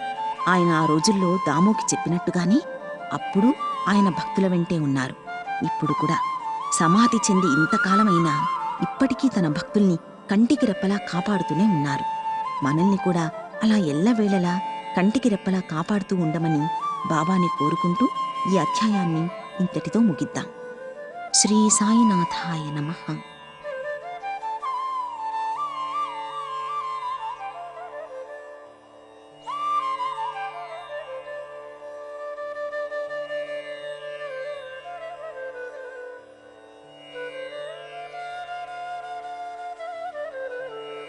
శ్రీ సాయినాథాయ నమః. సాయి సచ్చరిత్ర పారాయణ 26వ అధ్యాయం. ఈ విశ్వంలో ఉన్న ప్రతి వస్తువు, ప్రతి జీవి భగవంతుడు సృష్టించినదే. కాబట్టి ఆ జీవులు అంతరించిపోతే అతని గురించి ఆ వ్యక్తి యొక్క రక్త సంబంధీకులు బాధపడుతూ ఉంటారు. కానీ పుట్టినవాడు గిట్టక తప్పదు అనే సత్యాన్ని తెలుసుకుంటే ఎవ్వరూ ఎవ్వరి కోసం బాధపడరు. గురువు కూడా భగవత్స్వరూపులే. సద్గురువు అయినవాడు శిష్యుల కళ్ళ తలముకున్న అజ్ఞానపు పొరల్ని తొలగించి వారిని జ్ఞానం వైపుకు నడిపేవాడు. అలాంటి సద్గురువైన బాబాని భక్తితో పూజిస్తూ మనకి కూడా జ్ఞానాన్ని ప్రసాదించమని కోరుకుందాం. భక్త పంతు యొక్క మూర్ఛరోగాన్ని తగ్గించిన బాబా. ఒకరోజు పంతు అనే భక్తుడు షిరిడీకి వచ్చాడు. నిజానికతను వేరే గురువుకి శిష్యుడు. అందుకే షిరిడీ రావడానికి అతనికి ఇష్టం లేకపోయినా స్నేహితులు, బంధువులందరూ కలిసి షిరిడీ వెళుతుండగా అతన్ని కూడా రమ్మని పిలవడంతో అతనికిష్టం లేకపోయినా వారితో కలిసి అతను షిరిడీకి వస్తూ మధ్యలో బొంబాయిలో దిగి తన గురువుని దర్శించుకుని షిరిడీ వచ్చి 11 గంటలకి మసీదుకు వెళ్లి బాబా పూజ కోసం అక్కడికి వచ్చిన భక్తుల గుంపుని చూసి మూర్ఛ వచ్చి పడిపోయాడు. అక్కడి వాళ్ళందరూ కలిసి అతనికి తెలివి తెప్పించడానికి ప్రయత్నించి అతని ముఖంపై నీళ్లు చల్లారు. బాబా అనుగ్రహంతో అతనికి తెలివి వచ్చింది. అతన్ని పరీక్షగా చూసిన బాబా అతను వేరొక గురువుకి శిష్యుడని గ్రహిస్తారు. ఆ తర్వాత అతనికి ధైర్యం చెబుతూ, ఏది ఏమైనా సరే నీ గురువుని విడిచిపెట్టొద్దు. అతన్నే ఆశ్రయించి ఆయన ధ్యాసలోనే ఉంటే నువ్వు మేలు పొందుతావు అని అన్నారు. బాబా మాటలు విన్న పంతుకి తన గురువు గుర్తుకొచ్చాడు. అంతేకాదు, బాబా స్పర్శ వల్ల అతనికి మళ్లీ మూర్ఛ రాలేదు. బాబా చేసిన ఆ మేలుని పంతు గుర్తుపెట్టుకుని ఆయనకి మనసులోనే కృతజ్ఞతల్ని తెలిపాడు. హేమచంద్ర పితలే కొడుకు మూర్ఛరోగాన్ని తరిమికొట్టిన బాబా. బొంబాయిలో హరిశ్చంద్ర పితలే అనే భక్తుడు ఉండేవాడు. అతనికి మూర్ఛరోగంతో బాధపడుతున్న ఒక కొడుకు ఉండేవాడు. అతను ఆయుర్వేద మందులు, ఇంగ్లీషు మందులతో పాటు అనేక రకాల మందుల్ని వాడినా ప్రయోజనం కనబడలేదు. బొంబాయిలో దాసగణు కీర్తనల ద్వారా షిరిడీలో బాబా చేసే మహిమల గురించి విన్న హరిశ్చంద్ర పితలే భార్యా పిల్లలతో కలిసి షిరిడీ వచ్చాడు. మసీదులోకి వచ్చి బాబాకి నమస్కరించాడు. మూర్ఛరోగైన తన కొడుకుని బాబా పాదాలపై ఉంచాడు. బాబా ఆ కుర్రాడి కళ్ళలోకి తీక్షణంగా చూడగానే ఆ పిల్లాడి కళ్ళు గిర్రున తిరిగి అతను చొంగ కారుస్తూ నేలమీద పడ్డాడు. అతని శరీరానికి చెమటలు పట్టి ఆ కుర్రవాడు చచ్చినవాడిలా పడి ఉంటాడు. అతని పరిస్థితిని చూసిన తల్లిదండ్రులు భయపడిపోయి ఏడుస్తూ ఉన్నారు. వాళ్ల పరిస్థితి ఎలా ఉందంటే, దొంగల నుండి తప్పించుకోవడానికి గృహంలోకి వెళితే ఆ గృహపు గోడ వచ్చి నెత్తిమీద పడినట్టుగా ఉంది. ఎండతో బాధపడుతూ చెట్టు నీడకి వెళితే దాని కొమ్మ వచ్చి మీద పడినట్టుగా ఉంది. అలా ఆ కుర్రవాడి తల్లి కొడుకు కోసం ఏడుస్తూ ఉండగా, అమ్మా ఏడవకు, కొద్దిసేపు ఓపికతో ఉండు, నీ కుర్రాడికి ఏమీ కాదు, అతన్ని బసకు తీసుకువెళ్ళండి, కొద్దిసేపట్లోనే అతనికి నయమై అతను మామూలు స్థితికి వస్తాడు అని అన్నారు. బాబా చెప్పినట్టుగానే ఆ కుర్రాణ్ణి వాడాలోకి తీసుకువెళ్లగానే అతనికి తెలివి వచ్చింది. అది చూసి హరిశ్చంద్ర పితలే చాలా సంతోషించాడు. ఆ భార్యాభర్తలిద్దరూ భక్తితో బాబా పాదాలకి నమస్కరించారు. బాబా వారికి ఊదీ ప్రసాదాన్ని ఇచ్చి పితలేకి 2 రూపాయలనిస్తూ, నీకు అంతకుముందు 2 రూపాయలనిచ్చాను, ఈ 2 రూపాయల్ని పూజామందిరంలో పెట్టుకుని పూజిస్తే నీకు మంచి జరుగుతుంది అని అన్నారు. అలా బాబా ఆశీర్వాదాన్ని పొందిన పితలే తన కుటుంబంతో కలిసి తిరిగి ఇంటికి చేరుకున్నాడు. కాని తాను షిరిడీ వెళ్లడం అదే మొదటిసారి. కాని బాబా అంతకుముందు తనకి 2 రూపాయలిచ్చానంటున్నారు. ఎలా అని ఆలోచిస్తూ ఆ విషయాన్ని తన తల్లి దగ్గర ప్రస్తావించగా ఆ వృద్ధురాలు, నీ కొడుకుతో నువ్వు ఎలా అయితే ఇప్పుడు షిరిడీకి వెళ్ళావో, మీ తండ్రి నీ చిన్నప్పుడు నిన్ను తీసుకుని అక్కల్కోట మహారాజ్ దగ్గరికి వెళ్లారు. ఆయన మన పూజని ఆమోదించి మీ తండ్రికి 2 రూపాయల్నిచ్చి పూజామందిరంలో పెట్టుకోమని ఇవ్వగా మేము అలాగే పూజలో పెట్టుకున్నాం. మీ తండ్రిగారు చనిపోయే వరకు పూజించాం. ఆయన చనిపోగానే పూజ ఆగిపోయింది. ఆ 2 రూపాయలు కనిపించకుండా పోయాయి. నువ్వు అదృష్టవంతుడువు కాబట్టి అప్పటి ఆ అక్కల్కోట మహారాజ్ ఇప్పుడు ఈ సాయి రూపంలో కనిపించి నీకు ఈ 2 రూపాయలు ఇచ్చి నీ కర్తవ్యాన్ని గుర్తుచేశారు. ఆయన నీ కష్టాల్ని తీర్చడానికి ప్రయత్నిస్తున్నారు. నీ సంశయాలన్నీ విడిచిపెట్టి మీ పెద్దల్లాగా నువ్వు కూడా మంచి ప్రవర్తనతో మెలుగుతూ బాబా ఇచ్చిన ఆ 2 రూపాయల్ని భక్తితో పూజించు, నీకు మేలు జరుగుతుంది అని తల్లి చెప్పగానే ఆ మాటలకి అతను సంతోషిస్తూ అప్పటి నుండి తన ప్రవర్తనని మార్చుకుని బాబాపై నమ్మకంతో ఆయన్ని భక్తితో పూజిస్తాడు. గోపాల నారాయణ అంబాడేకర్ అనే వ్యక్తి పూనాకి చెందినవాడు. అతను బాబాకి భక్తుడు. అబ్కారీ డిపార్ట్మెంట్లో 10 ఏళ్లు పనిచేసిన అతను ఠాణా, జవహర్ స్టేట్లో కూడా పలు ఉద్యోగాలు చేసి మానివేశాడు. తర్వాత ఖాళీగా ఉండి వేరే ఉద్యోగానికి ప్రయత్నించాడు. కాని ఉద్యోగమేమీ దొరక్కపోవడంతో కష్టాల పాలయ్యాడు. అలా 7 ఏళ్లు ఏ ఉద్యోగమూ లేక తీవ్ర ఆర్థిక ఇబ్బందుల్ని ఎదుర్కొన్నాడు. అతను బాబాకి భక్తుడు కావడంతో ప్రతి సంవత్సరం షిరిడీ వెళ్లి బాబాని దర్శించుకుంటూ ఉండేవాడు. బాబాకి తన కష్టాల గురించి చెప్పి ఆదుకోమని వేడుకుంటూ ఉండేవాడు. 1916లో అతని ఆర్థిక పరిస్థితి మరింత క్షీణించింది. ఆ ఏడు కూడా బాబాని దర్శించుకోవడానికి షిరిడీ వెళ్లి 2 నెలలు ఉన్నాడు. దీక్షిత్వాడాకు దగ్గరున్న ఎడ్లబండిలో కూర్చుని పక్కనున్న నూతిలో దూకి ప్రాణత్యాగం చేయాలని అనుకుంటాడు. ఇంతలో పక్కనే ఉన్న హోటల్ యజమాని అయిన సగుణమేరు నాయక్ అతన్ని పిలిచి, అక్కల్కోట మహారాజ్ చరిత్రని చదివావా అని అడిగి ఆ పుస్తకాన్నిచ్చాడు. గోపాల్ ఆ పుస్తకాన్ని తెరిచి చూడగా అక్కల్కోట్కర్ మహారాజ్ కాలంలో ఒక భక్తుడు బాగుకానట్టి దీర్ఘవ్యాధితో బాధపడుతూ నిరాశ చెంది బావిలో దూకాడు. వెంటనే అక్కల్కోట్ మహారాజ్ అతన్ని రక్షించి పైకి తీసుకొచ్చి, గత జన్మ పాపాల తాలూకు కర్మల్ని ఎవరైనా సరే అనుభవించక తప్పదు. నువ్వు ఈ జన్మలో కాకపోయినా మళ్లీ జన్మలోనైనా ఆ పాపాల తాలూకు కర్మల్ని అనుభవించి తీరాలి. నువ్వు కొద్దికాలం మాత్రమే ఈ కర్మలు అనుభవిస్తే పూర్తయిపోతాయి అని చెప్పి ఆ పాపాలు నశించేలా చేస్తాడు. ఆ పుస్తకం తెరిచి చూసిన అంబాడేకర్ సమయోచితంగా తనకి వచ్చిన ఆ కథని చూసి అతని మనసు కరిగి కన్నీళ్లు పెట్టుకుంటాడు. తన మనసులో ఉన్న బాధని తెలుసుకుని బాబా తన చేత ఆత్మహత్యా ప్రయత్నాన్ని విరమింపచేసేందుకే ఈ కథ వచ్చేలా చేశాడని భావించి అంబాడేకర్ తన ప్రయత్నాన్ని విరమించుకున్నాడు. బాబా మీద నమ్మకం పెరిగి అప్పటి నుండి బాబాని భక్తితో పూజించసాగాడు. బాబా ఆశీర్వాదంతో అతని కష్టాలు తొలగిపోయి జ్యోతిష్యం చెబుతూ ధనాన్ని సంపాదించి శేష జీవితాన్ని సుఖంగా గడిపాడు. ఈ కథని బట్టి ఎవరైతే బాబాపై పరిపూర్ణ విశ్వాసాన్ని కలిగి ఉంటూ ఆయన్ని భక్తితో పూజిస్తారో వారు బాబా నుంచి ఎంతో మేలు పొందుతారు అని తెలుస్తోంది. ఆయనపై స్థిరమైన భక్తిని కలిగి ఉండేలా మనల్ని కూడా దీవించమని బాబాని కోరుకుంటూ ఈ అధ్యాయాన్ని ఇంతటితో ముగిద్దాం. శ్రీ సాయినాథాయ నమః.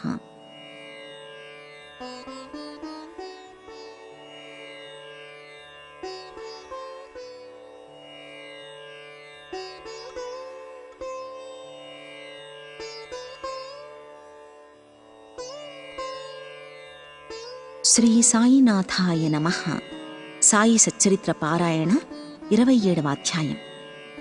బాబా మత గ్రంథాలని తన స్వహస్తాలతో తాకి పవిత్రపరచి భక్తులకి ఇస్తూ ఉండేవారు. బాబా దగ్గరకొచ్చిన కొందరు భక్తులు మత గ్రంథాలని తెచ్చి బాబా చేతికిస్తే ఆయన ఆ గ్రంథాలని పవిత్రపరిచి ఆ తర్వాత వాటిని తిరిగి ఆ భక్తులకే ఇచ్చేవారు. అలా ఒకరోజు కాకా మహాజని ఏకనాథ భాగవతాన్ని తీసుకుని షిరిడీకి వచ్చాడు. శ్యామ ఆ పుస్తకాన్ని తీసుకుని చదువుదామని చెప్పి మసీదుకు తీసుకువెళ్లగా బాబా ఆ పుస్తకాన్ని చూసి అతని చేతి నుంచి ఆ గ్రంథాన్ని తీసుకుని దానిలో కొన్ని పేజీలని తిప్పి దాన్ని తాకి పవిత్రపరచి దాన్ని తిరిగి శ్యామాకిచ్చి జాగ్రత్తగా చదవమని చెప్పారు. కాని అది కాకాదని దాన్ని అతనికి తిరిగి ఇచ్చివేయవలసిందని శ్యామ అనగానే, నేను దాన్ని నీకిచ్చాను, దానిని జాగ్రత్తగా నీ దగ్గరే ఉంచు, దాన్ని జాగ్రత్తగా చదివితే అది నీకు మేలు చేస్తుంది అని అన్నారు. అలా భక్తులు తెచ్చిన అనేక గ్రంథాలని బాబా తాకి వారికే ఇచ్చి చదవమనేవారు. ఇంకొకసారి కాకా భాగవత గ్రంథాన్ని తెచ్చి బాబాకివ్వగా బాబా దానిని తాకి కాకాకిచ్చి జాగ్రత్తగా దాచుకుని చదవమని, అది నీకు చాలా మేలు చేస్తుందని అన్నారు. కాకా ఆనందంతో బాబాకి సాష్టాంగ నమస్కారం చేసి మరీ ఆ గ్రంథాన్ని స్వీకరించాడు. ఇలా అనేక గ్రంథాలను బాబా తాకి పవిత్రపరచి అది చదివిన భక్తులకి మేలు చేకూర్చేవారు. శ్యామాకి విష్ణు సహస్రనామ గ్రంథాన్నిచ్చిన సాయిబాబా. సమర్థ రామదాసు శిష్యుడైన రామదాసి అనే వ్యక్తి ఒకరోజు షిరిడీకి వచ్చాడు. అతను కొన్నాళ్లు అక్కడే ఉండి ప్రతిరోజూ విష్ణు సహస్రనామాన్ని, ఆధ్యాత్మిక రామాయణాన్ని పారాయణ చేస్తూ ఉండేవాడు. అలా అతను ఆ 2 గ్రంథాల్ని అనేకసార్లు పారాయణ చేశాడు. కొన్ని రోజుల తర్వాత శ్యామాతో విష్ణు సహస్రనామాన్ని పారాయణ చేయించాలని బాబా అనుకున్నారు. దానికోసం బాబా రామదాసిని పిలిచి తనకి కడుపు నొప్పిగా ఉందని చెప్పి సోనాముఖి ఆకు తీసుకురమ్మని చెప్పి అతన్ని బజారుకి పంపించారు. అతను అలా వెళ్లగానే రామదాసి పారాయణ చేసే విష్ణు సహస్రనామ గ్రంథాన్ని తీసి శ్యామాకిస్తూ, ఓ శ్యామా, ఈ విష్ణు సహస్రనామ గ్రంథాన్ని నీకు నేను బహూకరిస్తున్నాను. జాగ్రత్తగా పారాయణ చెయ్యి. ఒకప్పుడు నాకు ఒక సమస్య వచ్చింది. నా గుండెల్లో దడగా ఉండేది.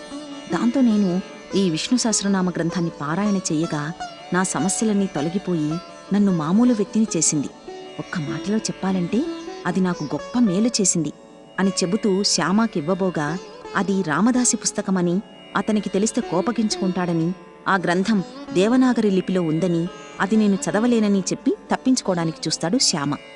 నిజానికి బాబా శ్యామాకి మేలు చెయ్యాలని చూస్తుంటే బాబా తనకి ఆ రామదాసికి తగవు పెట్టడానికి చూస్తున్నాడని శ్యామ భావించి నిరాకరించాడు. భగవన్నామాలు ఉండే విష్ణు సహస్రనామ గ్రంథం చదివిన వారిని దురాలోచనల నుండి దూరం చేస్తుంది. చావు పుట్టుకల నుంచి అందర్నీ తప్పిస్తుంది. అందుకే బాబా శ్యామాకి మేలు చెయ్యాలనే ఉద్దేశంతోనే ఆ గ్రంథాన్ని ఇవ్వజూపి అతను నిరాకరించినా సరే బలవంతంగా ఆ గ్రంథాన్ని అతనికిస్తారు. కొద్దిసేపటి తర్వాత రామదాసి బజారు నుంచి తిరిగి వచ్చాడు. అక్కడే ఉన్న అన్నా చించణీకర్ నారదునిలా జరిగిందంతా అతనికి చెప్పాడు. దాంతో రామదాసి కోపంతో శ్యామాపై మండిపడ్డాడు. ఆ గ్రంథాన్ని తన దగ్గరుంచి దొంగిలించడానికే బాబా చేత తనని బజారుకు పోయేలా చేసి ఆ గ్రంథాన్ని దొంగిలించావంటూ శ్యామాని కొట్టినంత పనిచేశాడు రామదాసి. ఇంతలో బాబా కలగ చేసుకుని, శ్యామ మనవాడే కదా, ఎందుకు అతనిపై కోపడుతున్నావు? ఈ పవిత్ర గ్రంథాలని నిత్యం పారాయణ చేస్తున్నావు, కాని నీ మనసును మాత్రం పవిత్రపరచుకోలేదు. ఒక పుస్తకం కోసం శ్యామతో పోట్లాడుతున్నావా? డబ్బు ఇస్తే పుస్తకాలు చాలా వస్తాయి, కాని మనుషులు రారు. శ్యామాకి ఆ పుస్తకాన్ని నేనే ఇచ్చాను, అతనికి ఏమీ సంబంధం లేదు అంటూ, ఈ గ్రంథాలు నీకు కంఠస్థం కాబట్టి నువ్వు చూడకపోయినా చదువుకోగలవు. శ్యామాని కూడా ఈ గ్రంథాన్ని పారాయణ చేసి మేలు పొందనివ్వు అని అనడంతో అతను శాంతించాడు. ఆ గ్రంథానికి బదులుగా రామదాసి పంచరత్నమనే గ్రంథాన్ని శ్యామా నుంచి తీసుకోవడానికి అంగీకరిస్తాడు. బాబా ఇలా వాళ్ళిద్దరి మధ్య తగవుని శాంతియుతంగా తీరుస్తాడు. ఈ విష్ణు సహస్రనామ గ్రంథాన్ని జాగ్రత్తగా చదివిన శ్యామ గొప్ప మేలు పొందాడు. బాబా అలా భక్తుల చేత మంచి మంచి గ్రంథాలను చదివించి వారి కర్మల్ని తొలగింపచేయించి వారిని ఉన్నతులుగా తీర్చిదిద్దేవారు. బాబా ఖాపర్డే దంపతుల్ని ఆశీర్వదించిన వృత్తాంతం.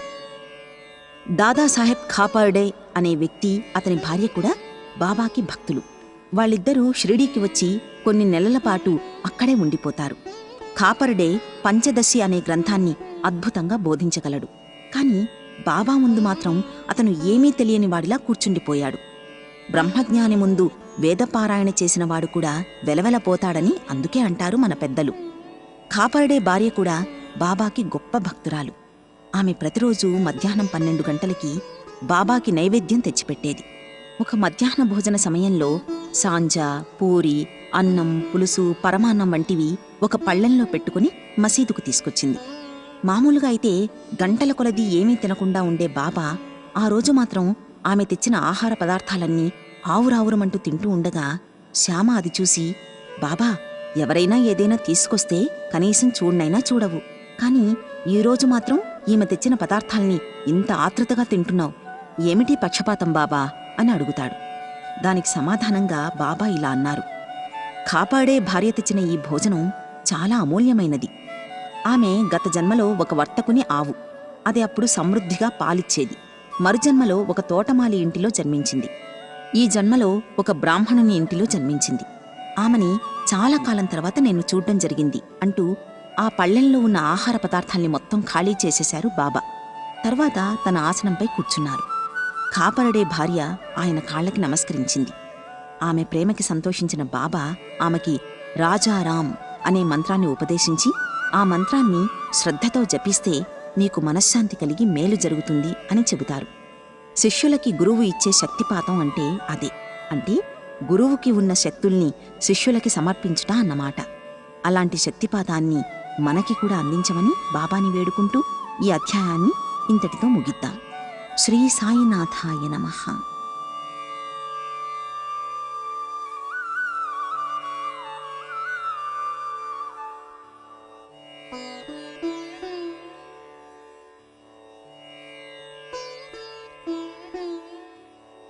శ్రీ సాయినాథాయ నమః. సాయి సచ్చరిత్ర పారాయణ 28వ అధ్యాయం. బాబాని అనంతుడిగాను సర్వాంతర్యామిగాను చెబుతారు. ఆయన చీమలు పురుగులతో పాటు అన్ని జీవుల్లోనూ ఉంటారు. ఆయనకి వేదజ్ఞానమూ తెలుసు, ఆత్మ సాక్షాత్కారమూ తెలుసు. ఆయన భక్తులు ఎవరు ఎక్కడ ఏమి చేసినా, వాళ్ళు ఎంత దూరంలో ఉన్నా ఆయన కనిపెట్టేసేవారు. తన వాళ్ళు అనుకున్న వారిని ఎంత దూరంలో ఉన్నా పిచ్చుక కాలికి దారం కట్టి లాగినట్లుగా లాగుతానని ఆయనే చెప్పేవారు. అలా ఆయన షిరిడీకి లాక్కొచ్చిన భక్తుల్లో కొందరు భక్తుల గురించి తెలుసుకుందాం. లాలా లక్ష్మీచంద్కి స్వప్నంలో కనిపించి షిరిడీ లాక్కొచ్చిన బాబా. లాలా లక్ష్మీచంద్ అనే వ్యక్తి రైల్వే గుమాస్తాగా పనిచేస్తూ ఉద్యోగం మానివేసి బొంబాయిలోని ముద్రణాలయంలోనూ తర్వాత ర్యాలీ బ్రదర్స్ కంపెనీలో గుమాస్తాగా పనిచేశాడు. 1910లో ఒక రాత్రి అతనికి స్వప్నంలో తెల్లని గడ్డంతో ఉన్న ఒక వ్యక్తి కనిపించాడు. తర్వాత దాసగను చెప్పే కీర్తనలు వినడానికి వెళ్లి అక్కడున్న ఫోటోను చూసి షాక్కి గురయ్యాడు. ఎందుకంటే తనకి ముందు రోజు రాత్రి కలలో కనిపించిన వృద్ధుడు ఈ ఫోటోలో ఉన్న వ్యక్తి ఒక్కరే. ఆ తర్వాత జరిగిన విచిత్రం తెలిస్తే మీరు ఆశ్చర్యపోతారు. ఒకనాటి రాత్రి 8 గంటలకి అతని స్నేహితుడైన శంకర్రావు వచ్చి తనతో కలిసి షిరిడీ వస్తావా అని అడగ్గా లక్ష్మీచంద్ ఆనందిస్తూ సరేనన్నాడు. చేతిలో డబ్బులు లేకపోయినా బంధువుల దగ్గర 15 రూపాయలు అప్పు చేసి మరీ షిరిడీకి వెళ్లాడు. రైల్లో ప్రయాణం చేస్తూ బాబా గురించిన వివరాలు రైల్లో ఉన్న మిగిలిన ప్రయాణికుల్ని అడిగి తెలుసుకున్నాడు. కోపర్గాంలో దిగగానే బాబాకి జామపండ్లివ్వాలని లక్ష్మీచంద్ అనుకుంటాడు. కాని చుట్టుప్రక్కల ఉన్న ప్రకృతి దృశ్యాలని చూసి ఆ విషయాన్ని మర్చిపోతాడు. షిరిడీకి దగ్గర్లో ఉండగా మార్గమధ్యంలో ఒక వృద్ధురాలు ఒక జామపండ్ల గంపనెత్తుకుని అతనికి ఎదురొస్తుంది. అతను ఆమెను ఆపి కొన్ని మంచి పండ్లు కొంటాడు. అతను బాబా దగ్గరికి వెళుతున్నాడని తెలిసి ఆ ముసలమ్మ బుట్టలో మిగిలిన పండ్లని కూడా అతనికే ఇచ్చివేసి తన తరపున బాబాకివ్వమని చెబుతుంది. అలాగేనని చెప్పి ఆ పండ్లను తీసుకుని షిరిడీ వెళ్లి మసీదు వంక చూడగా ఆ మసీదు పైన 2 జెండాలు కనిపిస్తాయి. అవి చూసి వాటికి నమస్కరించాడు. తర్వాత మసీదులోకి వెళ్లి బాబాని పూజిస్తాడు. అతన్ని ఆశీర్వదిస్తూ బాబా ఇలా అంటారు: టక్కరివాడా, రైల్లో భజన చేస్తూ నా గురించి ఇతరుల్ని అడిగి తెలుసుకోవలసిన అవసరం ఏముంది? నీకు స్వప్నంలో వచ్చింది నేను కదా. 15 రూపాయలు అప్పు చేసి మరీ నా దగ్గరికి రావాలా అని బాబా అతను చేసిన పనులన్నీ ఒక్కొక్కటిగా చెప్పేయడంతో లక్ష్మీచంద్ ఆశ్చర్యానికి గురి అవుతాడు. ఆయన సర్వజ్ఞుడని, ఆయనకి తెలియనిది ఏదీ లేదని, ఆయన దైవాంశ సంభూతుడని భావించి ఆనందంతో బాబా పాదాలకి నమస్కరిస్తాడు. ఈ సంఘటన ద్వారా మనం తెలుసుకోవలసిన నీతి ఏమిటంటే, భగవంతుని దర్శనానికి వెళ్లేటప్పుడు కానీ, తీర్థయాత్రకి వెళ్లేటప్పుడు కానీ ఎవరి దగ్గర అప్పు చేయకుండా చేతిలో డబ్బులు ఉన్నప్పుడు మాత్రమే వెళ్ళాలి అని బాబా మాటల ద్వారా తెలుస్తోంది. లక్ష్మీచంద్ అక్కడ బాబా దగ్గర ఉన్నన్ని రోజులు అతనికి బాబా ఎన్నో లీలల్ని చూపి ఎన్నోసార్లు అతను ఆశ్చర్యపోయేలా చేయగా బాబాపై అతనికి భక్తి మరింత పెరిగి అతను ప్రియభక్తుడిగా మారిపోయాడు. తర్వాత లక్ష్మీచంద్ స్నేహితుల దగ్గర, బంధువుల దగ్గర బాబా మహిమల్ని కీర్తిస్తూ బాబా శక్తి గురించి వారికి తెలిసేలా చేస్తూ ఉండేవాడు. బురహాన్పూర్ మహిళ తెచ్చిన కిచిడీ ప్రసాదాన్ని ఇష్టంగా తిన్న బాబా.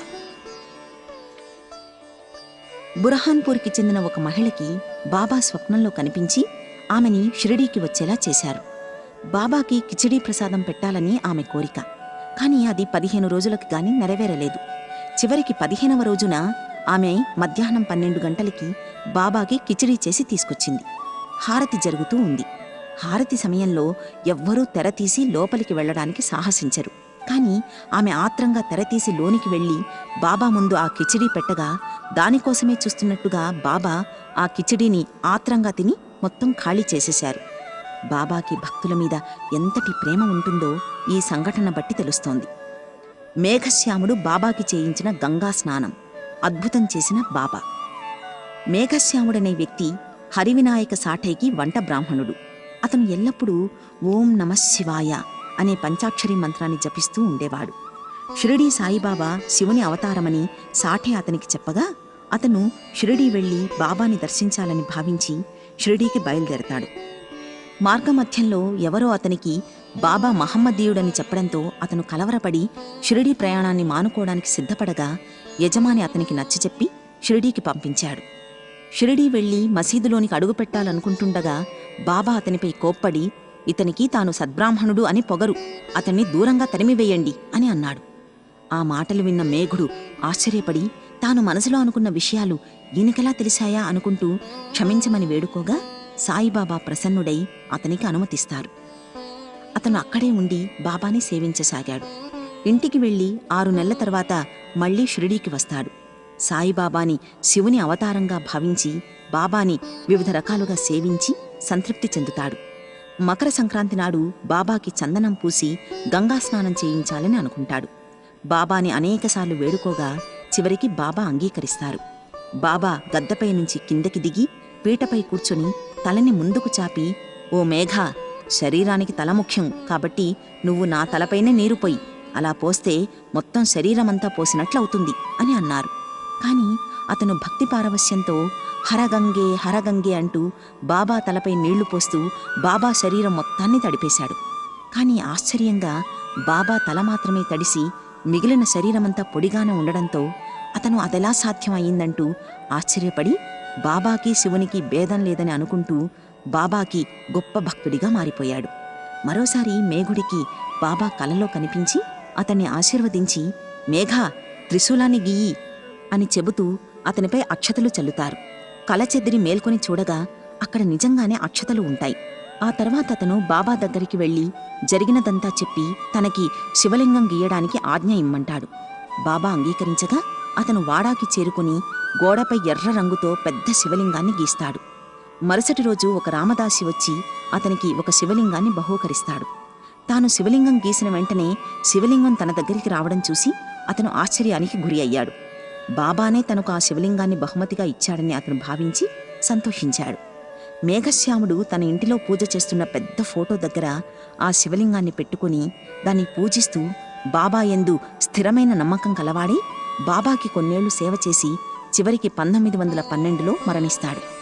బాబా అతని మృతదేహంపై చేతులు పెట్టి, ఇతను నాకు నిజమైన భక్తుడు అని అంటూ తన సొంత ఖర్చులతో సంస్కారాలు చేయిస్తాడు.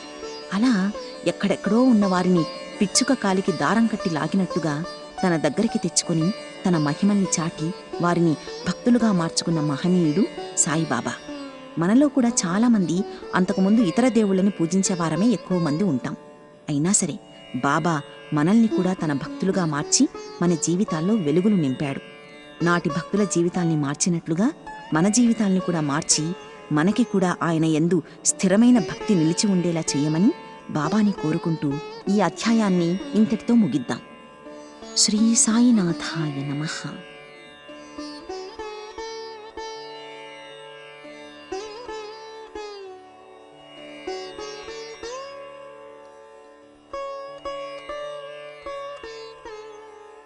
శ్రీ సాయినాథాయ నమః. సాయి సచ్చరిత్ర పారాయణ 29వ అధ్యాయం. మద్రాసు భజన సమాజం వారిని ఆశీర్వదించి అద్భుతం చేసిన బాబా. మద్రాసు భజన సమాజంలో ఒక పురుషుడు, అతని భార్య, అతని వదిన మరియు కొందరు వ్యక్తులు ఉండేవారు. వాళ్ళంతా షిరిడీలో కొలువైన సాయిబాబా గొప్పదనం గురించి తెలుసుకున్నారు. అంతేకాదు, బాబా తన దగ్గరికొచ్చిన భక్తులకి రూపాయి దగ్గర నుంచి 50 రూపాయల వరకు బహుమతిగా ఇస్తుంటాడని కూడా తెలుసుకుని బాబాని తప్పనిసరిగా కలవాలని అనుకుంటారు. తరువాత షిరిడీ వచ్చి బాబా ముందు భజనలు చేస్తూ పాటలు పాడతారు. వారిలో 3 మాత్రం బాబాగారు తమకి ఏం కానుకలు ఇస్తారా అని ఎదురుచూస్తూ ఉన్నారు.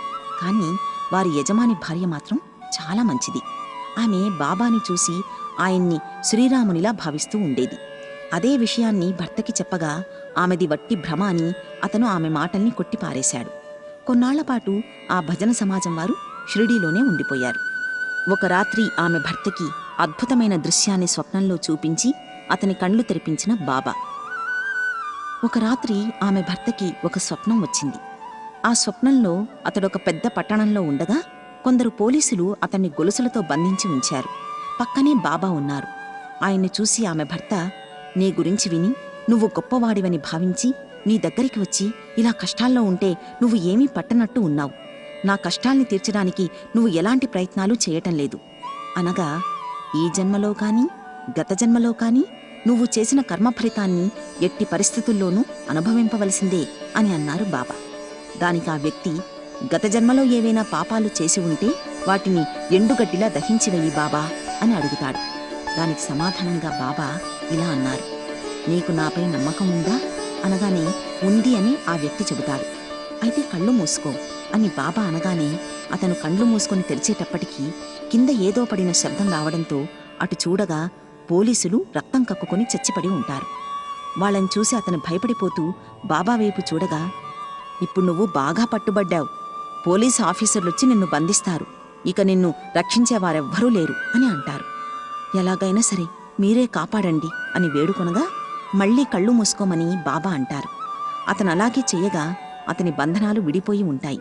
వెంటనే అతను బాబా పాదాలపై పడగా అతన్ని ఆశీర్వదించిన బాబా మాట్లాడుతూ, ఇంతకీ ముందుకీ ఇప్పటికీ నీలో కలిగిన మార్పు ఏమిటో చెప్పమంటారు.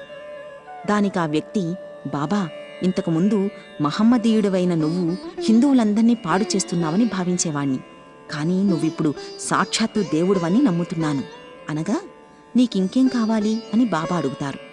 తనకి తన గురువైన రామదాసుణ్ణి చూడాలని ఉందని అతను చెప్పగా బాబా స్థానంలో అక్కడ రామదాసు కనిపిస్తాడు. ఆ వ్యక్తి రామదాసు పాదాలకి మ్రొక్కగా అతను ఆశీర్వదించి అదృశ్యుడవుతాడు.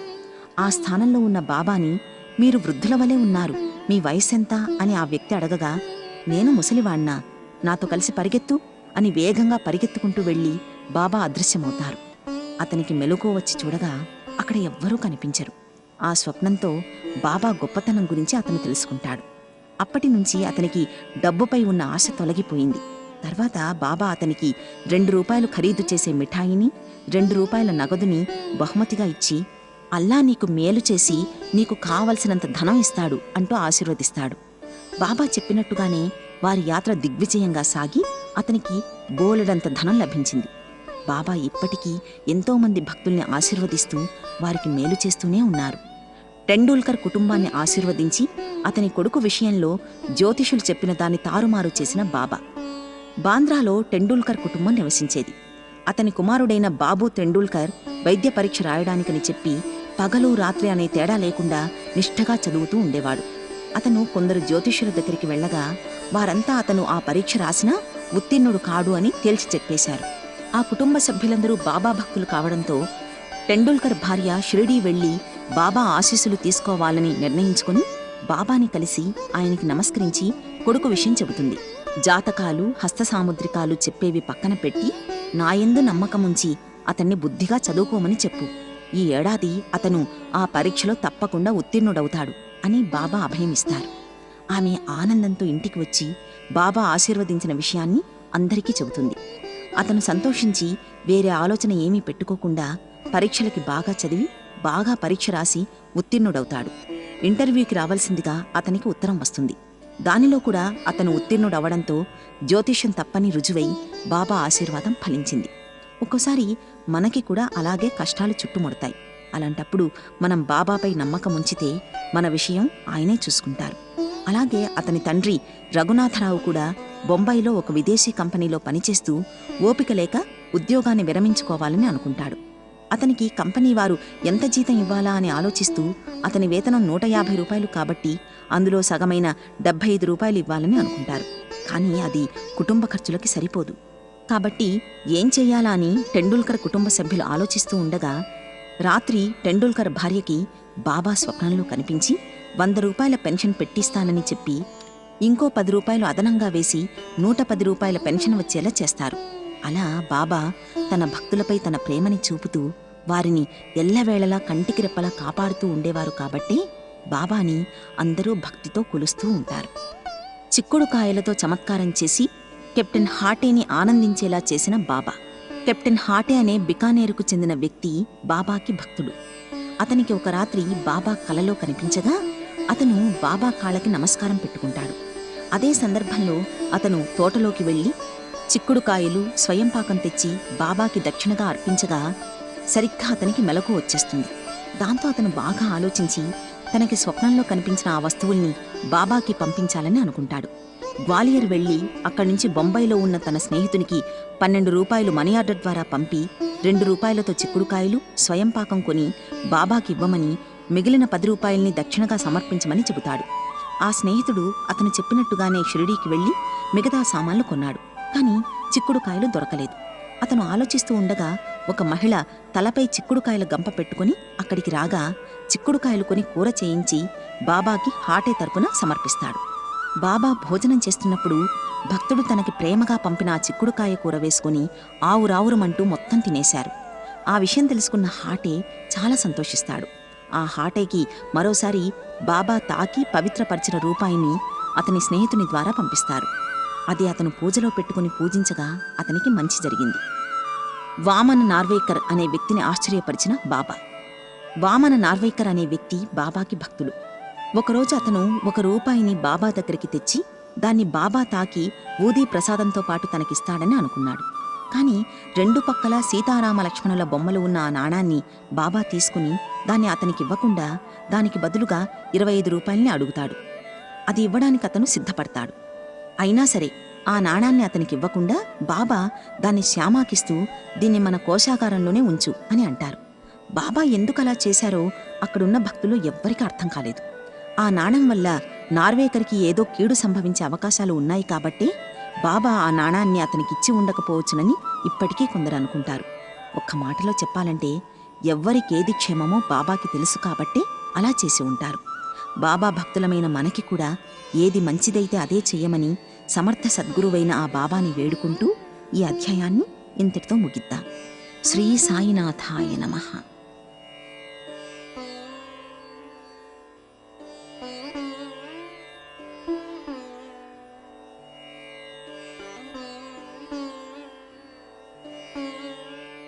శ్రీ సాయినాథాయ నమః.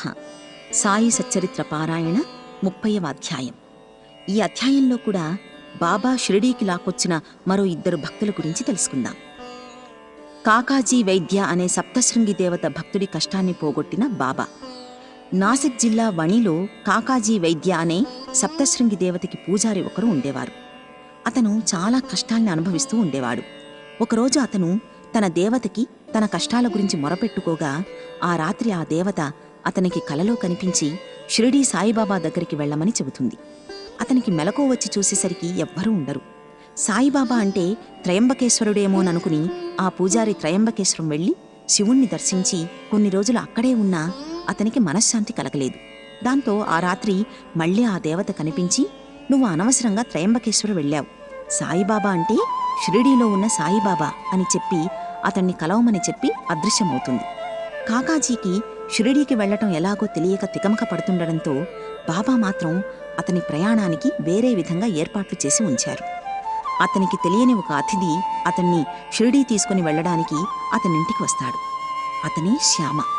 శ్యామ అసలు వైద్య ఇంటికి ఎలా వచ్చాడు, అతనికి వైద్య ఎలా తెలుసు అనే సందేహం చాలా మందికి ఉంటుంది. అతను ఎలా వచ్చాడో తెలుసుకుందాం. శ్యామ చిన్నతనంలో ఉన్నప్పుడు జబ్బు పడతాడు. దాంతో అతని తల్లి శ్యామ అనారోగ్యం నయమైతే సప్తశృంగి దేవత పాదాలపై తన బిడ్డని పెట్టి మొక్కు చెల్లిస్తానని మొక్కుకోగా అతనికి జబ్బు నయమైంది. కాని ఆ మొక్కు తీర్చలేదు.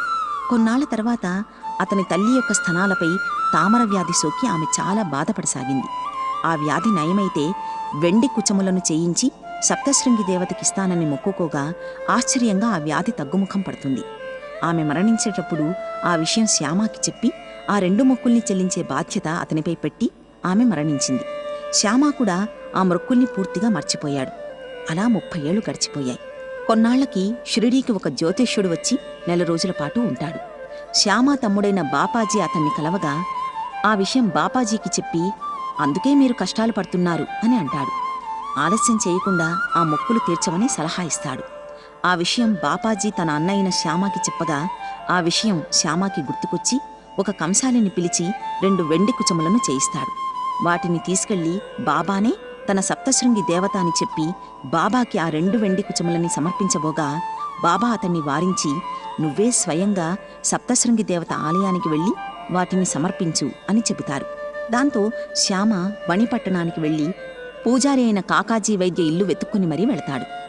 అతన్ని చూడగానే, మీరెవరు, ఎక్కడ్నుంచి వచ్చారు అని కాకాజీ అడుగుతాడు. దాంతో తన పేరు శ్యామ అని, తాను షిరిడీ నుంచి వచ్చానని, సప్తశృంగి దేవత మొక్కు చెల్లించుకోవడానికి వచ్చానని చెప్పడంతో అతను ఆనందపడతాడు. శ్యామాని కాకాజీ ఆనందంగా కౌగిలించుకుని ప్రేమతో మైమర్చిపోతాడు. సప్తశృంగి దేవత ఆజ్ఞ మేరకు తాను కూడా షిరిడీ వచ్చి బాబాని కలవాలనుకుంటున్నానని చెప్పగా ఇద్దరూ కలిసి షిరిడీ వస్తారు. కాకాజీ బాబా పాదాలపై పడి కన్నీరు పెట్టుకుంటాడు. బాబా పాదాలని తాకగానే కాకాజీకి మనసులోని చంచలత్వం అంతా పోతుంది. మనసు తేలిక పడుతుంది. అక్కడ బాబా అతనితో ఏమీ మాట్లాడలేదు. ఆయన పాదాలని తాకగానే కాకాజీ కష్టాలన్నింటినీ దూరంగా విసిరిపారేశారు. కాకాజీ అక్కడ 12 రోజుల పాటు ఉండి అతని భక్తునిగా మారి తర్వాత ఇంటికి వెళ్ళిపోతాడు. అలా ఎందరెందరినో షిరిడీకి లాక్కొచ్చి వారి కష్టాలను తీర్చిన సాయిబాబా నిజంగా దేవుడే. అలాగే కుశాల్ చంద్ అనే భక్తుడికి, మలాల్ అనే మరో భక్తుడికి బాబా స్వప్నంలో కనిపించి మరీ షిరిడీకి రప్పించి వారిని ఆశీర్వదిస్తారు. బాబా వారిని ఆశీర్వదించినట్టుగానే మనల్ని కూడా ఆశీర్వదించి మనలో ఉన్న చెడు గుణాలన్నింటినీ తీసివేసి మన మనసుల్ని మంచిగా మార్చమని సర్వాంతర్యామి అయిన ఆ సాయిబాబాని వేడుకుంటూ ఈ అధ్యాయాన్ని 4వ రోజు పారాయణాన్ని ఇంతటితో ముగిద్దాం. శ్రీ సాయినాథాయ నమః.